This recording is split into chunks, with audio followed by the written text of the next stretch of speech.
السلام علیکم ورحمۃ اللہ وبرکاتہ۔ ہماری یوٹیوب چینل رہنمائی امت میں آپ تمام سامعین کو خوش آمدید۔ ناظرین محترم، آج ہم بات کریں گے سلطان صلاح الدین ایوبی رحمۃ اللہ علیہ کے متعلق۔ آپ کون تھے اور آپ کے کارنامے کیا تھے؟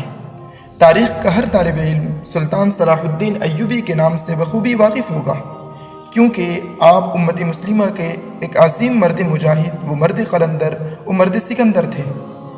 آپ کو فاتح بیت المقدس بھی کہا جاتا ہے۔ 6 صدی ہجری کے بڑے ہی نامور اور کامیاب بادشاہ تھے۔ آپ کو ایوبی آپ کے والد کی طرف نسبت کرتے ہوئے کہتے ہیں۔ آپ کی پرورش ایک درمیانی درجے کے شریف خاندان میں سپاہی کی حیثیت سے ہوئی۔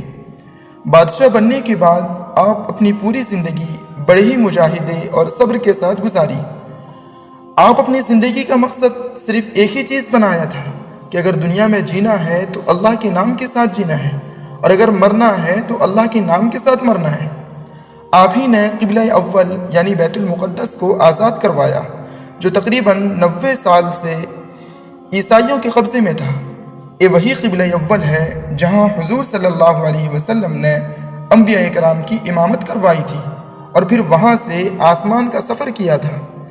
عیسائیوں نے جب بیت المقدس پر قبضہ کیا تو مسلمانوں پر ظلم و ستم کی انتہا کر دی تھی، مگر اسی بیت المقدس پر 90 سال کے بعد جب مسلمانوں کا دوبارہ قبضہ ہوا تو سلطان صلاح الدین ایوبی رحمۃ اللہ علیہ نے ان سے بدلہ لینے کے بجائے یہ اعلان کروایا، جو بوڑھے آدمی فدیہ کی رقم نہیں دے سکتے وہ آزاد کیے جاتے ہیں، وہ جہاں چاہیں چلے جائیں۔ اس کے بعد صبح سے شام تک وہ لوگ امن کے ساتھ شہر سے نکلتے رہے۔ اس کے ساتھ ساتھ ان کو بیت المقدس کی زیارت کی بھی عام اجازت دے دی۔ سلطان صلاح الدین ایوبی کا یہ وہ احسان و کرم تھا کہ جس کو عیسائی دنیا آج بھی نہیں بھلا سکتی۔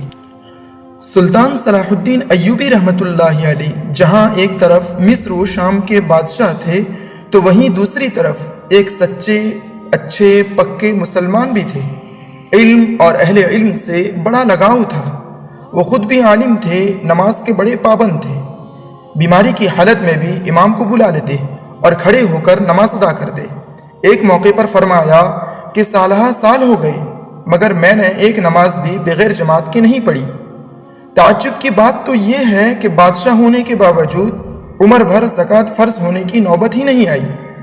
صدقات و خیرات میں سارا مال خرچ کر دیتے، کبھی اتنا جمع ہی نہیں ہوا کہ زکوٰۃ فرض ہو۔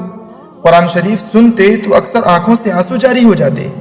بڑے رحم دل اور بردبار تھے، خادموں اور اپنے ساتھیوں کی غلطیوں کو نظر انداز کر دیتے تھے۔ حتیٰ کہ بیت المقدس جب فتح ہوا تو عیسائیوں کا بادشاہ سلطان صلاح الدین ایوبی کے سامنے لایا گیا۔ بادشاہ بہت ڈرا ہوا تھا کہ اب قتل کر دیا جاؤں گا، مگر سلطان نے اسے اپنے پاس بٹھایا اور اطمینان دلایا کہ وہ قتل نہیں کیا جائے گا۔ اللہ نے آپ کو اس کے علاوہ اور بھی بہت سی خوبیوں سے نوازا تھا۔